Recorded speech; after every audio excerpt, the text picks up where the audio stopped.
বন্ধ হচ্ছে আজকে 13 মাস। আমরা এখানে স্টাফের 7 মাসের, আমাদের ওয়ার্কার 4 মাসের এবং কমিটি টাকা আছে এবং আমরা যে পদ্ধতি কাজ করতেছি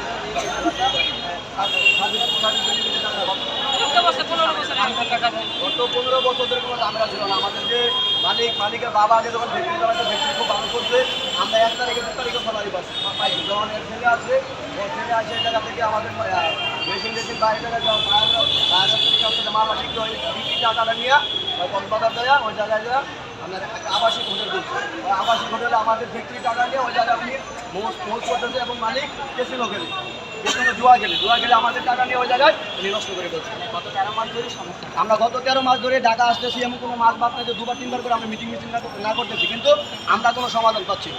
আমরা একটা ভালো সমাধান চাই, আমাদের টাকা যত দ্রুত সম্ভব আমাদের বুঝিয়ে দিচ্ছি।